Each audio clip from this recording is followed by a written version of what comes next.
Good morning. I'm Jim McQueen. I'm an interloper this morning, filling in Dr. Bedingfield, but it's my pleasure to introduce our speaker, who needs no introduction, really. Uh, Dr. Martinez is the chairman of the Department of History over at UNCP. She's taught us a lot, and this is the kind of class you enjoy. Number one, you don't have to take notes. Number two, there's no test, but that way you have time and just pay attention and absorb the learning, because as Bob would say, our job today is to learn something, and we plan to learn something. Welcome.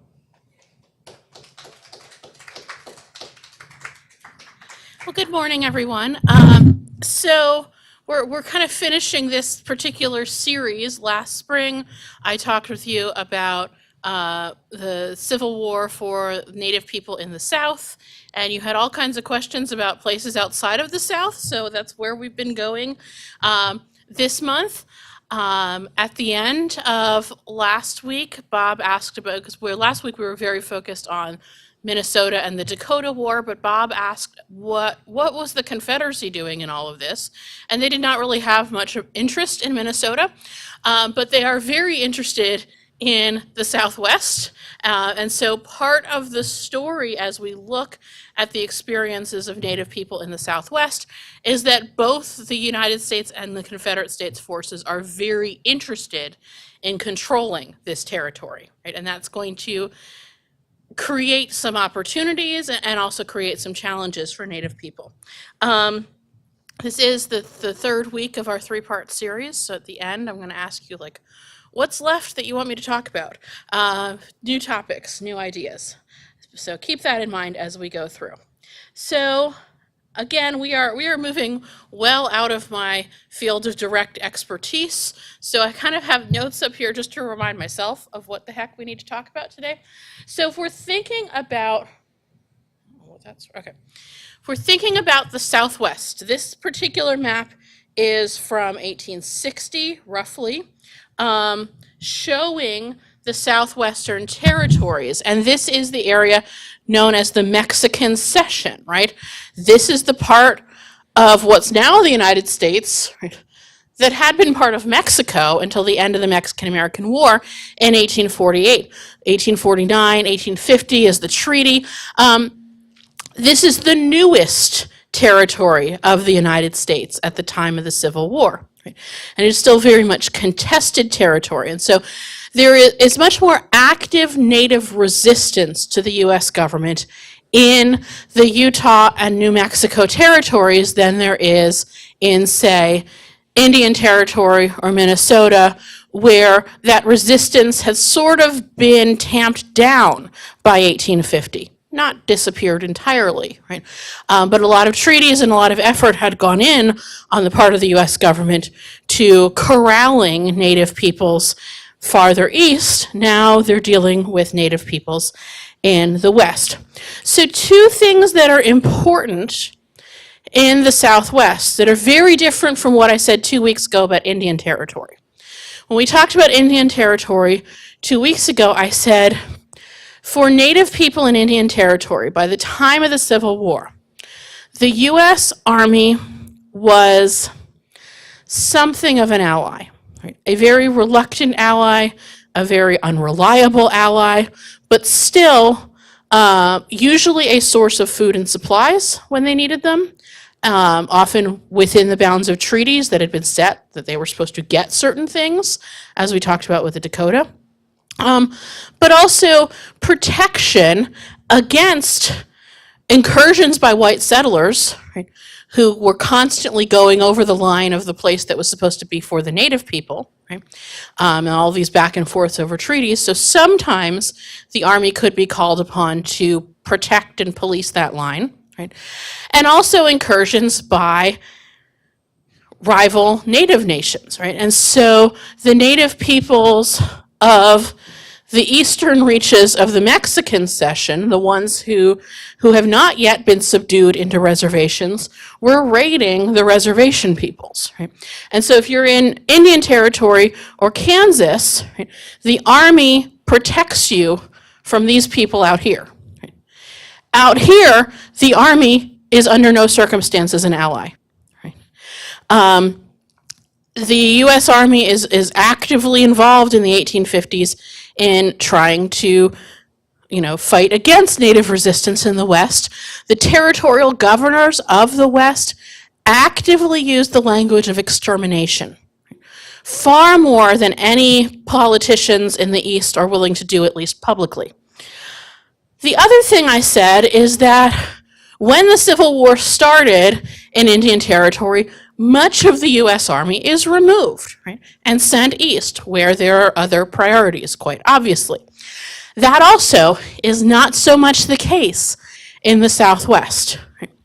The Southwest is going to be a priority for both governments, particularly because they want to make sure they maintain contact with California.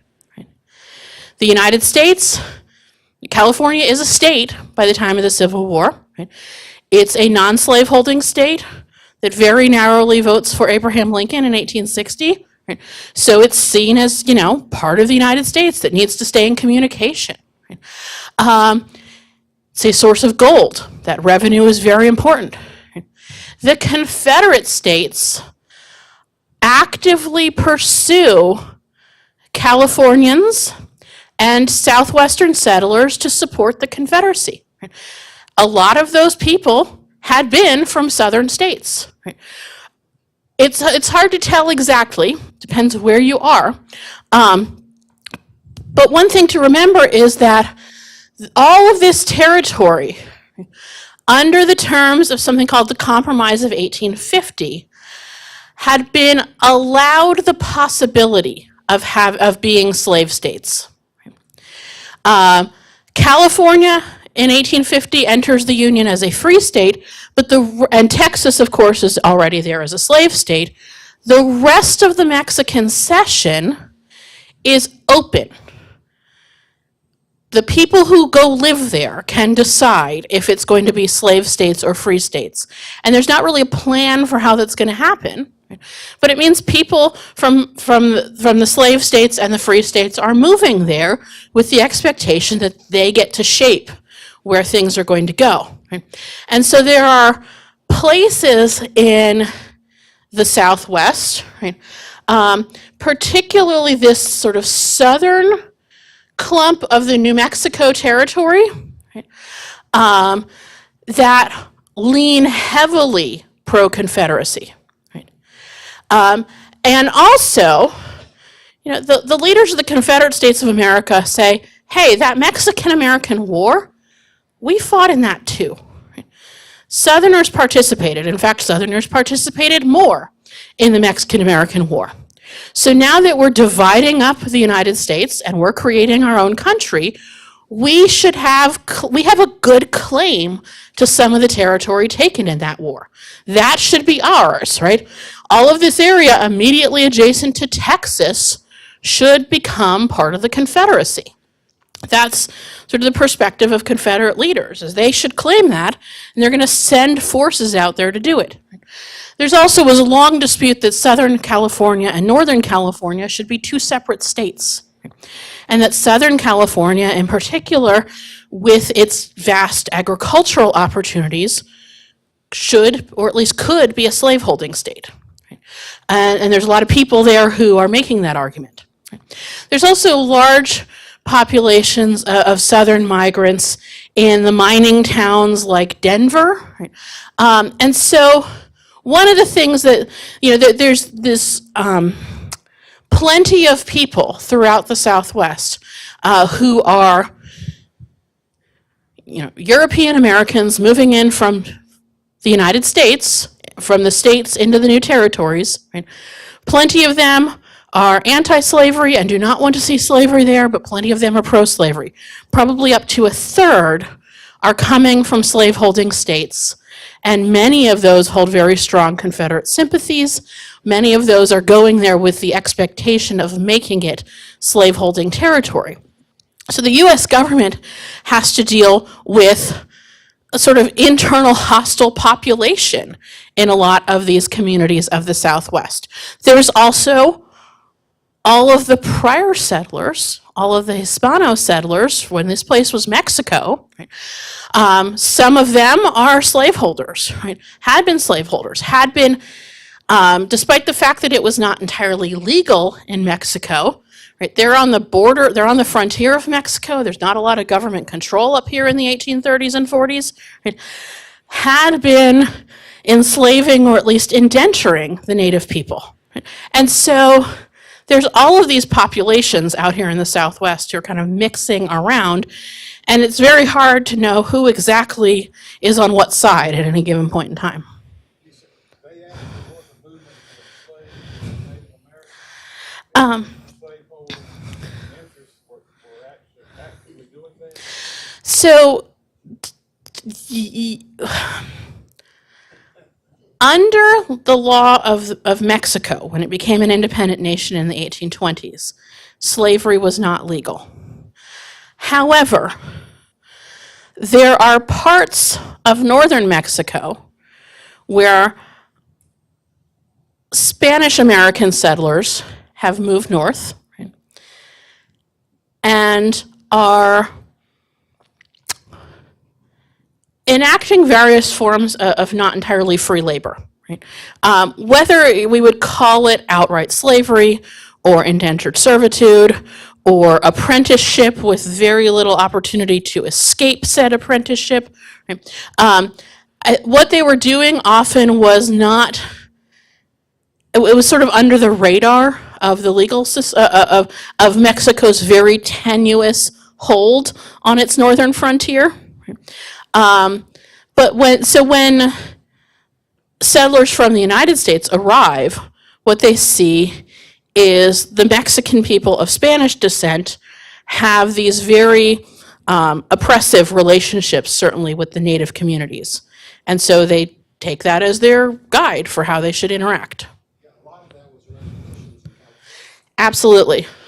Yeah, the Roman Catholic Church has established these missions where, under the guise of protecting and Christianizing and civilizing and educating, or whatever nice sounding word they want to use, right, they have basically turned the local native population into forced labor. Right? So that experience characterizes the Southwest, and even white Northerners who come there, because it's not what they imagine slavery looks like, they don't see it as a problem. Right? And so there's not an abolitionist movement among even the abolitionists who moved to the Southwest. They're not really concerned with the ways that Native people are being forced into labor, as long as they don't see African American slavery being imported into the region. Right?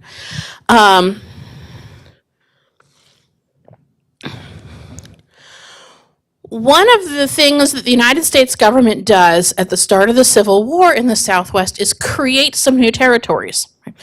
Specifically, Nevada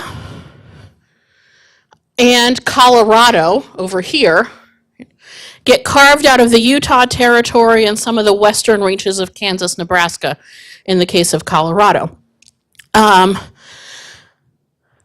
the mid-1850s, the very rich mines of this region had been actively sort of discovered, and those mining communities had really sprung up. So there is a lot of potential wealth coming out of the mines of the Utah Territory. And the United States splits it into 3 territories in a way that kind of isolates the Mormon influence. So the Mormons are going to be in charge of the Utah Territory. But Nevada and Colorado on either side of it are going to have very limited Mormon settlement. And it's going to be therefore easier to govern those territories in ways that are beneficial to the United States Treasury. The Colorado Territory, when it's formed in 1861, has about 30,000 white settlers. According to the territorial governor, as many as 10,000 of them were pro-Confederate. So he's very concerned, particularly in Denver, about maintaining U.S. control over the territory. But they're hedging their bets so that if they lose contact with California, right, because the trails to California, right, go through the very challenging New Mexico territory that the Confederacy is also trying to take over, right, they at least still have the mines of Colorado and Nevada. Right? So this is a way, if you're going to fight a war, people realize that that costs money. Silver mining is a potential solution to that.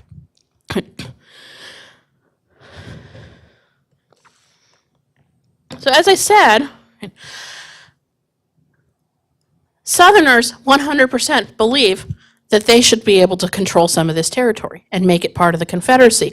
And so in late 1861, a call goes out for Texan volunteers to gather in El Paso, all the way out here. And I didn't realize just how far away El Paso was until I have a former colleague who passed away who got his PhD from the University of Texas at El Paso. And when his wife moved back there after he passed away, I remember her posting on her journey that they had reached the Texas border and they were therefore halfway home. So they went from Lumberton to Texas and they are halfway to El Paso. So El Paso is really close and to this territory where there's significant pro-Confederate sentiment, and it is one of the pathways to California. The Texans gathering in El Paso have been encouraged by the Confederate government and by the state government of Texas to take one of two directions. Either head straight west, right, and try to secure Confederate control over this area they're starting to call Arizona, and from it, Southern California, right? Open up a channel to Southern California. That's one option. The other option is to head up the Rio Grande and try to take control of Colorado. Uh-oh. What did I do?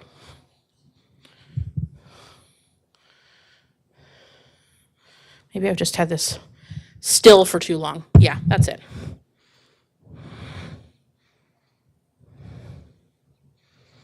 Okay.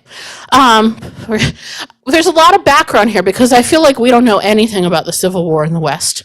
I certainly don't know much about it. I had to do a lot of what's the context for Native people's experiences? So, in early 1862, the Texans decide to head north and try to attack the U.S. forces in Colorado.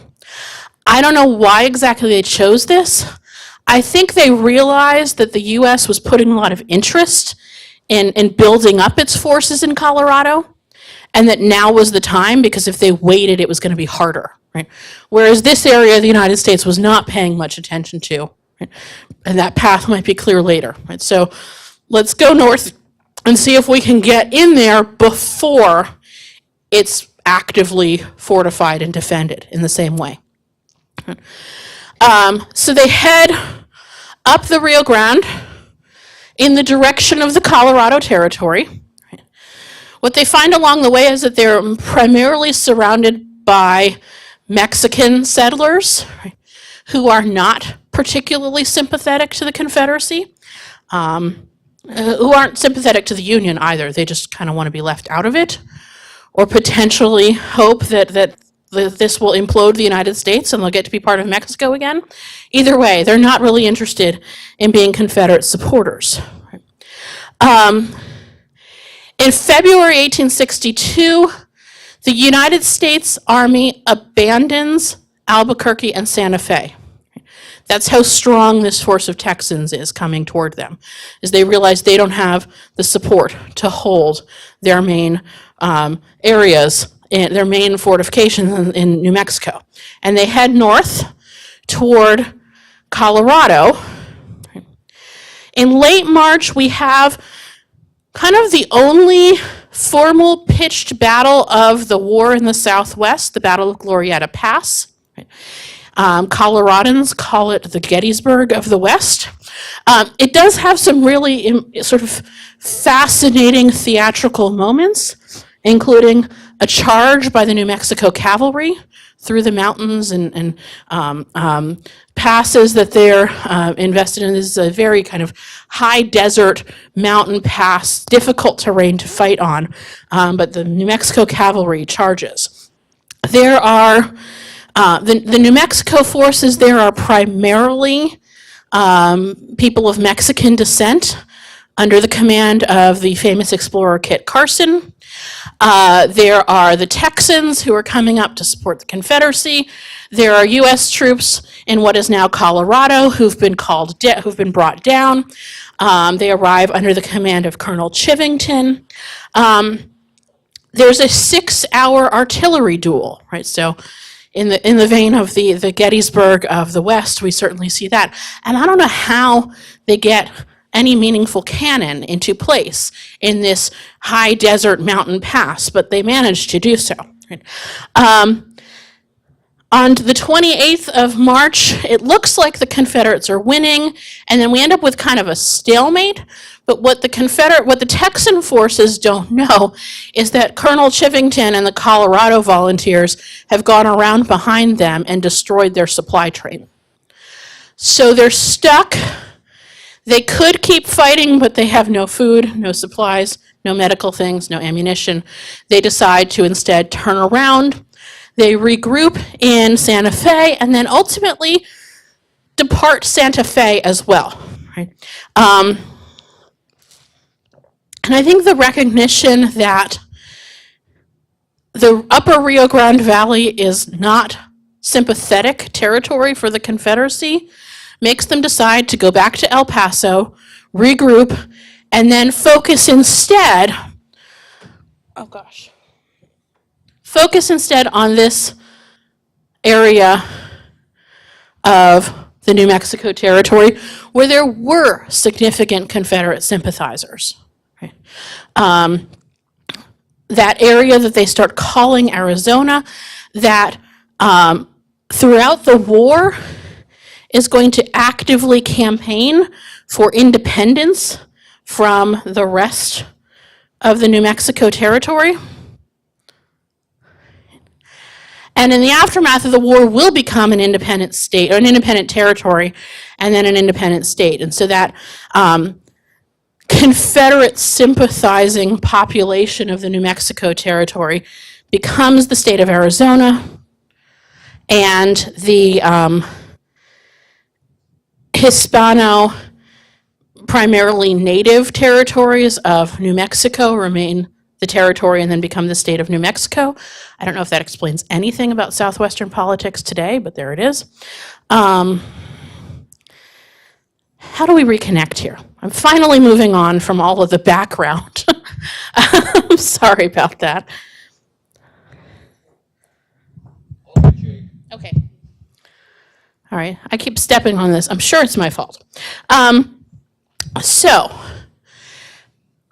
back in Colorado, the Confederate threat to Colorado has largely been neutralized by the spring of 1862. There's not a lot of concern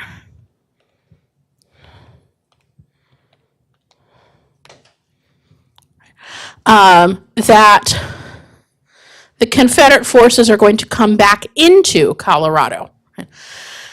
However, the United States Army is still concerned about the presence of native communities, specifically the Cheyenne and Arapaho, who have a long tradition of raids, right, as key element of their economy. Right? They are hunters, they are trade focused, and they are active raiders. There we go. Okay. So, part of the process of setting up, thank you, Jake. Part of the process of setting up the new territory of Colorado was a treaty with the Cheyenne and Arapaho. Right? The Treaty of Fort Wise in 1861 reduced their territory to about 1/12 of its 1861 holdings, settled them primarily in what's now eastern Colorado. These two nations were, as is very common, like that there are multiple bands within each nation.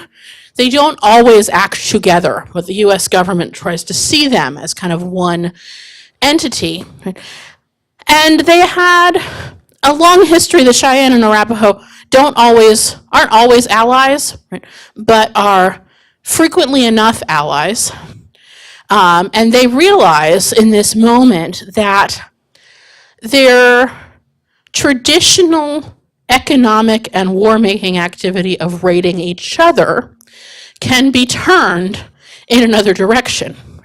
That they can take advantage of this moment where the U.S. government is very occupied, right, and actively trying to settle Colorado, but also having all of these other concerns, that perhaps, right, one response to the taking of their land is to actively raid U.S. settlements, and particularly forts, but not exclusively. There's also a lot of internal dispute, and I'm particularly looking at the Cheyenne in this story. The Cheyenne have a traditional sort of leadership council of 44 elders who make the decisions, who make the treaties, who decide when it is time to go to war. And then the young men have to carry out the war. And this is fairly common, right? Once in Native communities, right, the wisdom of the elders puts them in charge. Right? The young men who distinguish themselves as warriors get to be the elders who are in charge one day. There's a significant rift emerging among the elders between those who want to sign a treaty with the United States, even if it means removal, right? But they have very specific terms under which they will be removed. There's a recognition, right, that the land they were forced to take in the Treaty of Fort Wise is not fertile enough or large enough of a holding to support their traditional economic activities. So, if the United States government is going to offer them better territory, or at least territory as good as what they currently have, they will consider removal. Where they are isn't working, so maybe they'll go somewhere else if they can get a better deal. Obviously, the U.S. government is not interested in offering them a better deal than they currently have. The U.S. government wants to remove them to Indian Territory in what's now Oklahoma, which is, east of where they are. They would prefer to go north or west and sort of stay farther away from U.S. centers of population. So there are some, including a Cheyenne leader named Black Kettle, who are very interested in signing a treaty, and they keep going to treaty negotiations over and over again, right, in the hope of coming up with a solution. There are other elders who are not interested in negotiating anymore and are actively supporting the young men who, for the most part, want to engage in these raids and potentially wage war. Right? They say at this point we're not going to get a better treaty than we have unless we fight and show them that we can stand up for ourselves. So there's this internal rifts. The warriors are escalating the raids. Black Kettle and some of the other leaders are attempting to negotiate. By 1864, the word is out amongst U.S. forces in Colorado that if a young Native man approaches anyone, approaches a fort, approaches any military installation, kill them. There's an assumption that any young Native man they see coming toward them is a warrior and means them harm, and they should just execute him on the spot. Meanwhile, in the summer of 1864, the Colorado governor, John Evans, and the U.S. commander on the ground, Colonel Chivington, tell Black Kettle and tell the Arapaho and Cheyenne broadly that they should come to, I've forgotten the name of the fort, Fort Lyon. They should come to Fort Lyon in the summer for negotiation, and they should bring the women and children who will be fed and protected. There's a recognition. There's a particularly dry summer in 1864. The Cheyenne are struggling to hunt on the land they have available to them, and so people are starving. And so in the fall of 1864, Black Kettle brings his women, children, and elderly to Fort Lyon. The warriors do not come with them. They were told the warriors should not go anywhere near a U.S. fort. They'd known that for months. Right? But they come toward Fort Lyon and are told to encamp about 50 miles away at an area named Big Sandy Creek. Right?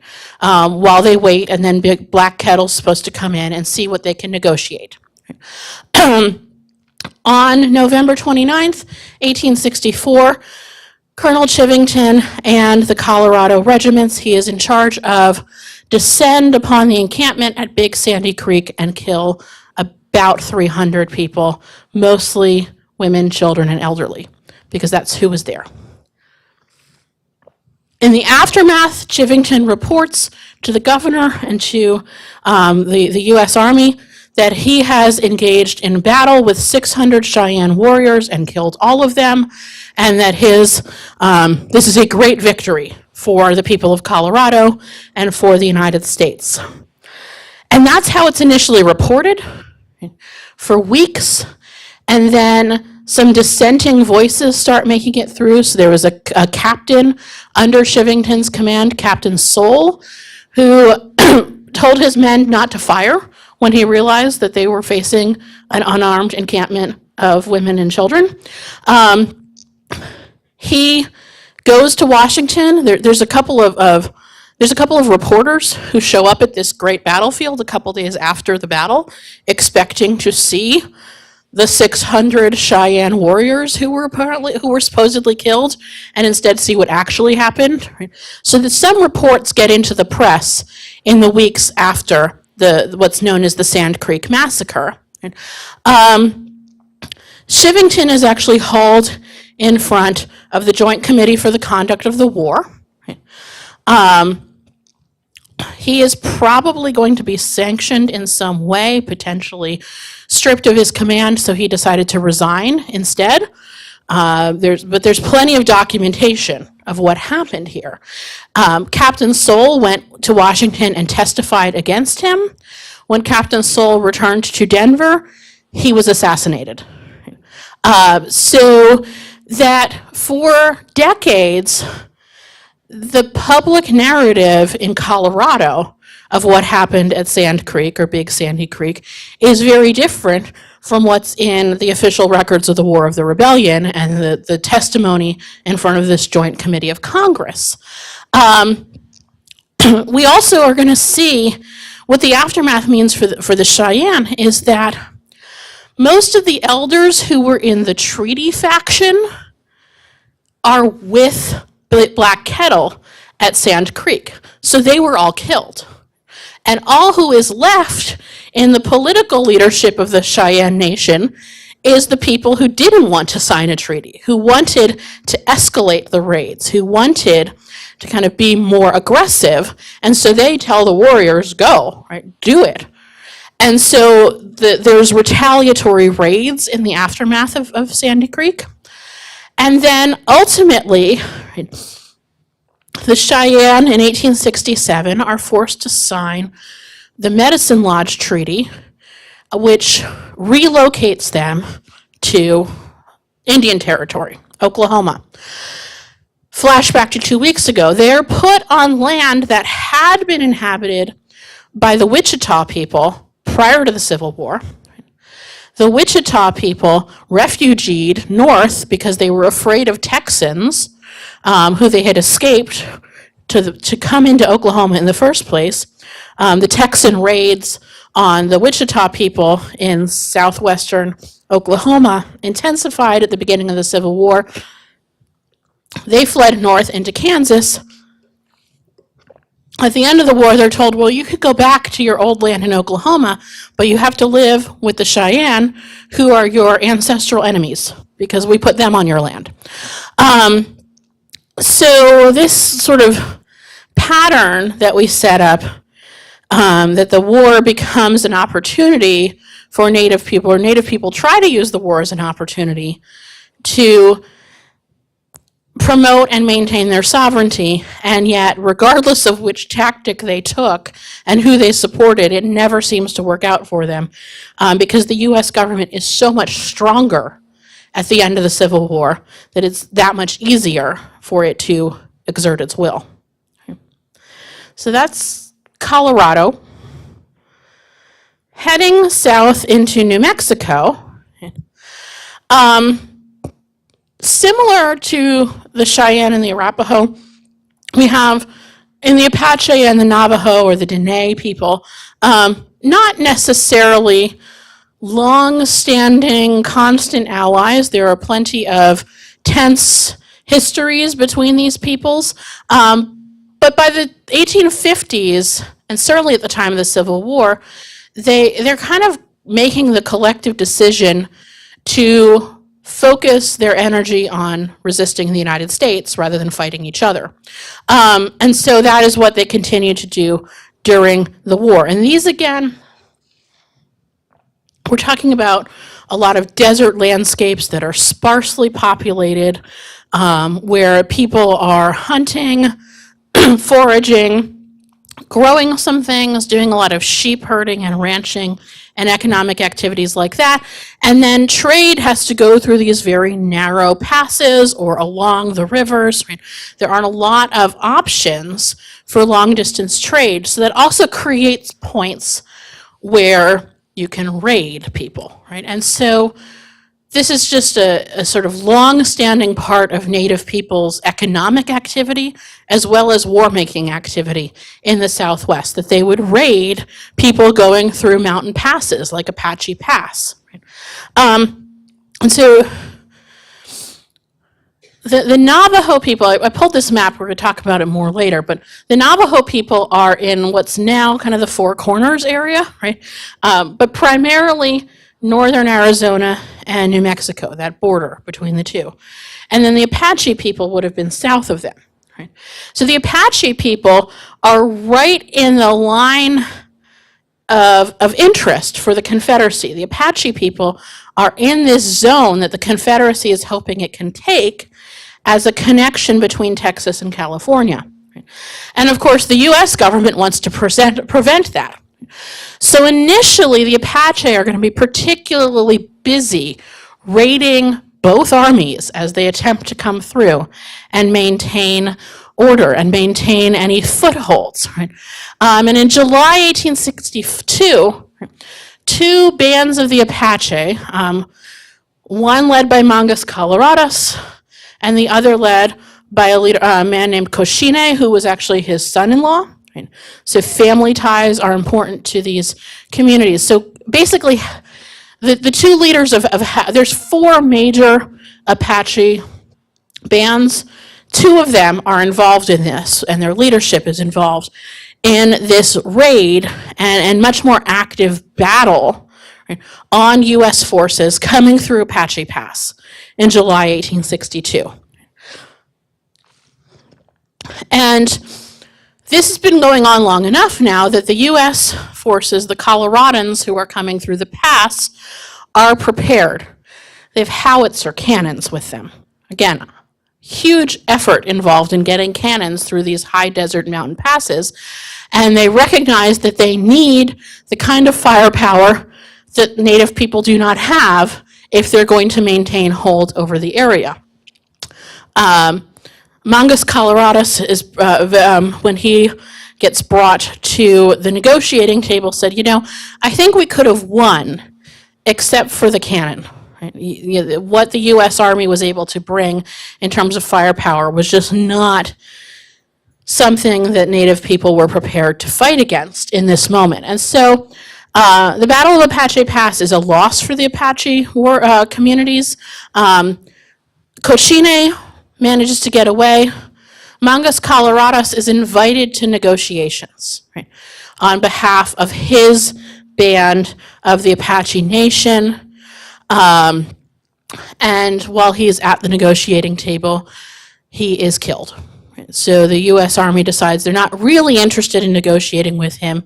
He is a strong leader that, because of his son-in-law, can basically control half of the Apache Nation. It's best to just get rid of him. This, of course, does not end Apache resistance. It just goes back to the smaller raids that are harder to catch, right? A small hunting party, a few dozen men on horseback with the ability to get away quickly can do a lot of damage, right, to supply trains and smaller U.S. Army establishments. So the resistance continues amongst the Apache. The Navajo are also actively resisting, and they go back and forth between going to Fort Defiance and demanding that the U.S. government give them the supplies that are part of their treaties, similar to what we heard about with the Dakota, right? That the government is withholding supplies, and then trying to attack Fort Defiance. So it kind of depends and this is why in Colorado the Army is told just shoot on sight any Native man you see approaching a fort, because you never know, are they coming to get blankets or are they coming to try to attack the fort? So just kill them all. Kit Carson, the head of the 1st New Mexico Volunteers, the famous explorer, is sent out to negotiate with the Navajo people. But the terms he is told on which to negotiate are basically tell the Navajo people they can either come live in Fort Defiance or they can leave the area. Those are their options. Right? We're not interested in maintaining the Navajo Nation. We're not interested in really negotiating with them. Just tell them, stop the raids, come to the fort where we'll protect you. This is before Sandy Creek, so maybe the Navajo would have taken them at their word. It's not clear that they were entirely disingenuous about that. Come to the fort and we'll protect you, or leave, head west, get out of our way. We do not want you here. Eventually, Carson tells them, your options are come to Fort Defiance, or we will start just killing every Navajo person we see. And so Navajo communities begin packing up and coming to Fort Defiance. Between 1863 and 1866, roughly, they are forced on what they call the Long Walk. Heading east, depending on where they came from in the Navajo Nation and which route they took, walking anywhere between 250 and 500 miles to get to Fort Sumner, and a 1 million-acre reservation that has been allotted to them called Bosque Redondo, which I think is Lost Forest. And they're told, live here, farm, become more civilized, right? And do all the things that the U.S. government wants you to do, and you'll be fine. So the Navajo are sent first, and then the Apache are also gathered up and forced to join them there. The problem is that this is not particularly good farmland. It's not good farmland. It's not great land for raising sheep. There's not enough water available to make sure the sheep don't die on you. The things that the Navajo and the Apache traditionally did as economic activities are hard to do in the territory of Bosque Redondo. They're also not able to do the things the government is telling them to do with any sort of success. In the roughly 5 years that the Navajo Nation is moving to and settling, being forced to settle in Bosque Redondo, About 8,000 people about 8,000 Navajo are sent there. About a quarter of those died. Dysentery is particularly a problem because they don't have access to a lot of clean water. They're kind of at the headwaters of the Rio Grande, but it is not a big flowing river. It is very brackish and unreliable. They're struggling to survive. They do manage to raise enough sheep to continue, to allow women to continue weaving so that they're maintaining some of their economic and cultural traditions, but they really struggled. And what's absolutely fascinating about the story here, right, is that it was so bad, it was so atrocious, that when U.S. officials arrived there after the war, they were willing to let the Navajo people go home. And so the Navajo signed a treaty in 1868 that allowed them to return to their ancestral homelands where their new reservation would be established. The Apache signed a similar treaty in 1873. We certainly know from today that these reservations and these areas were not places of great economic prosperity, or really any economic prosperity in many cases. But for the Navajo people, there was a victory, at least, in being allowed to go home, right?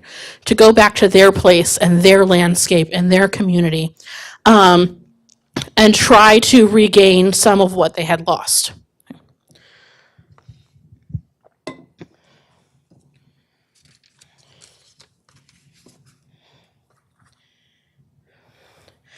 Okay, so a couple of big themes, and then some questions that I will ask, and then questions that you can ask. One is that when we think about what the Republican Party's vision for the West was, the vision of free labor, and when they say free labor, they mean the laborers themselves are free to work for their own well-being. This is a vision for white people. They want to see farmers, they want to see industry, artisans, all sorts of, but the vision of what the West will be is, a paradise for industrious white people. Slavery is a threat to that vision. That's why they oppose slavery.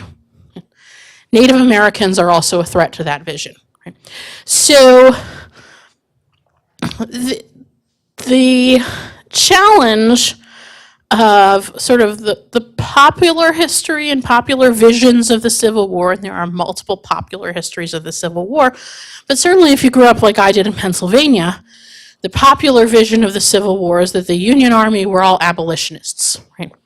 Now, more people know that's not true today than perhaps did 40, 50 years ago. But it's very clear that the vast majority of the political leadership and the military leadership of the United States in the Civil War era was what we would call politically anti-slavery. They saw slavery as a threat to the political and economic well-being of the country, and particularly the political and economic well-being of white people. And that's why they opposed it. And they also saw Native Americans as a threat to those things. So they can simultaneously free slaves and gather up Native people in internment camps and not see those things as in any way contradictory. Another theme we've also already discussed, and I've repeatedly here, is that Native people attempt to use the Civil War for their own advantage, right? To gain sovereignty, whether that's signing an alliance with the Confederacy, trying to be neutral, trying to support the Union, raiding, whatever it is they're doing. Often it was about their own internal and sort of national goals. And regardless of which tactic they took, those things generally did not work out for them.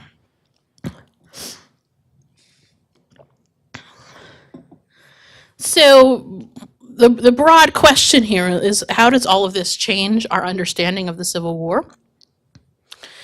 I don't need you to answer that today, but if you have any thoughts, I'd love to hear them. Maybe something to keep thinking about. I'm also curious, like, what questions do people have at this point? Yes? You didn't talk about the Indians raiding the American people, as is predicted, as is you see in the Western. Yeah, so they absolutely are. I mean, they're primarily raiding forts and trade targets and not necessarily just people living in settlements, but they're doing that too. Particularly if those settlements are in areas that the treaty says should have been theirs, right? They're pushing back again because the U.S. is otherwise occupied, and it might be easier to maintain those. But there are raids in all sorts of directions. But the sense that they have, right, is this is a military conflict, and they're trying to raid military targets because those are the most valuable. Right?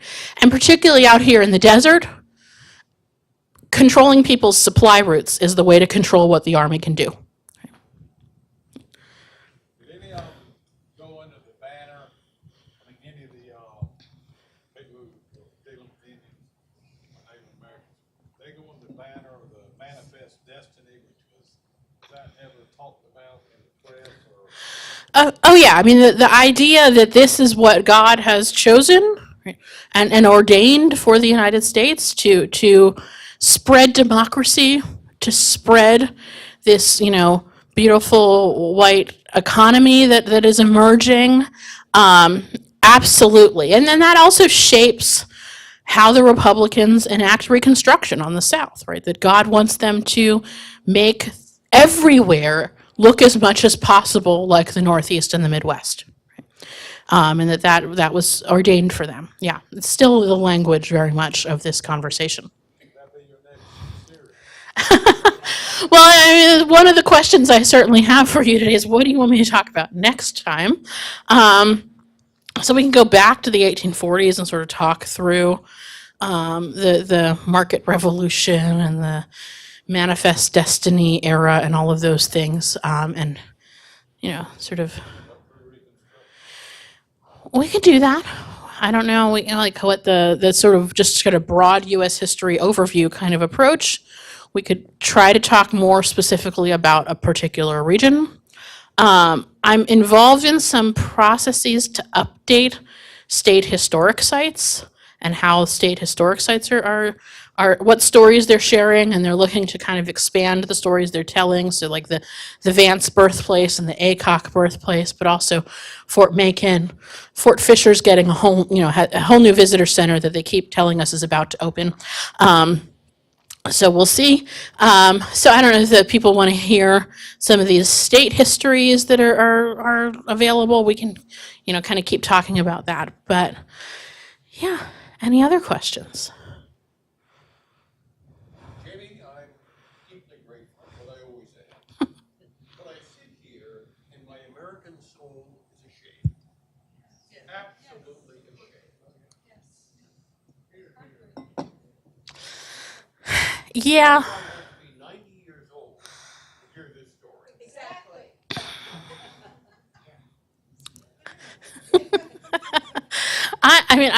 I think one of when historians look at how, to what extent what academic historians are talking about filters in to popular histories, or even what's in a K-12 textbook, it often seems to take a couple decades. So that the scholarship of what was the scholarship that was being written in the 80s is finally like the mainstream version of what you would see in a high school history textbook now, right? And part of that is sort of like, okay, the scholars write things, and then their grad students go out and they teach the next generation of college students, and then those people become teachers and politicians and leaders, and they write the textbooks or they decide what the textbooks are. So it just takes a while. I think there's very much the case that, when we talk about what historians were writing in the era between World War II and the Civil Rights Movement, and I don't want to make presumptions about anyone's age, but in terms of when people might have gone to school, right, the historians writing between 1945 and the early 1960s are what we tend to call the consensus school. A lot of them had been in the Army in World War II, right, and in many cases employed in a sort of for want of a better term, propaganda apparatus. But also, there's this sense that the job of historians is to tell a story that shows that the United States is not likely to be taken over by the communists. Right? And so the histories being written in the 50s are all about how the United States doesn't really have internal conflict. Because if we don't have internal conflict, then there's nothing for the communists to exploit to then turn us into a communist country.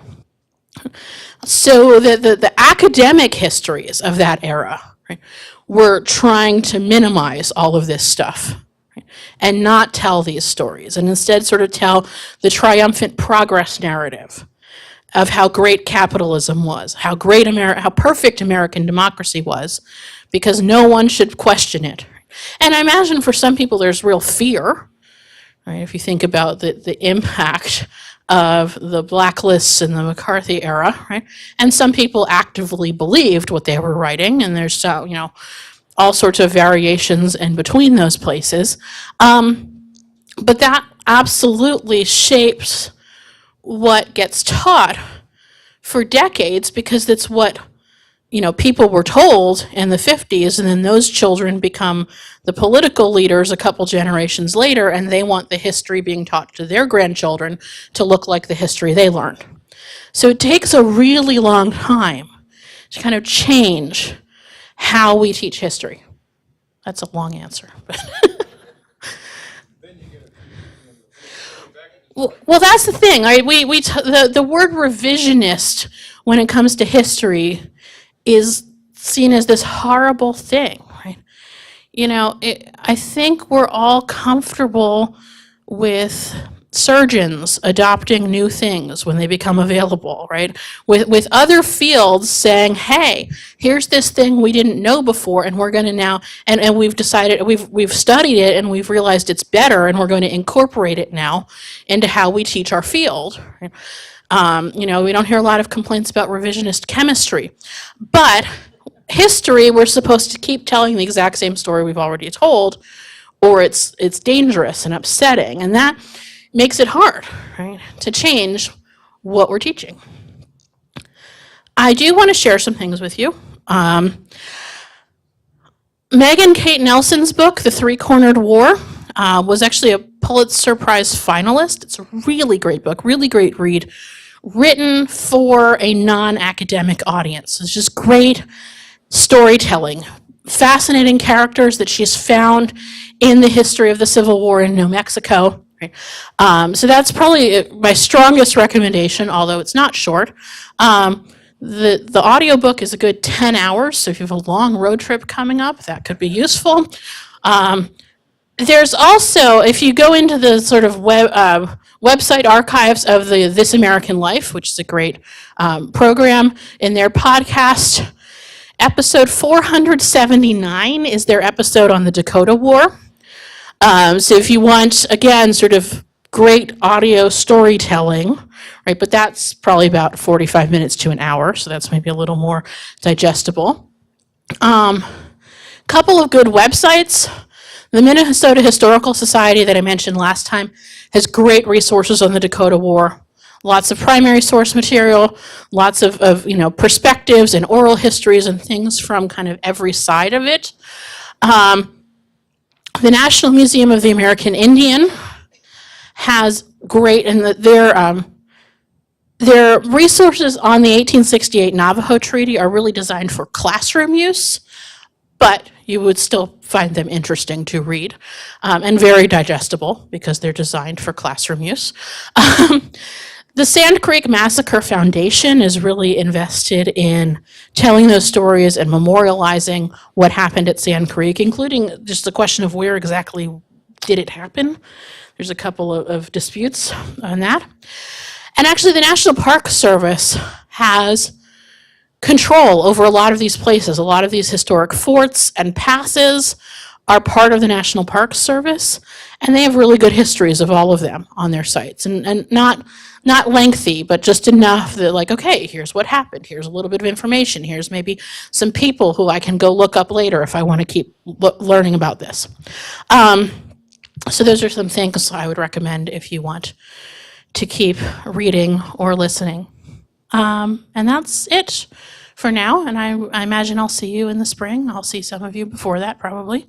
But thank you so much for having me. I appreciate it.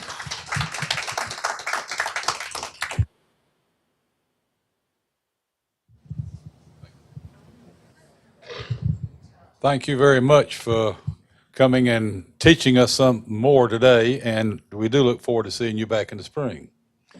Until then, goodbye.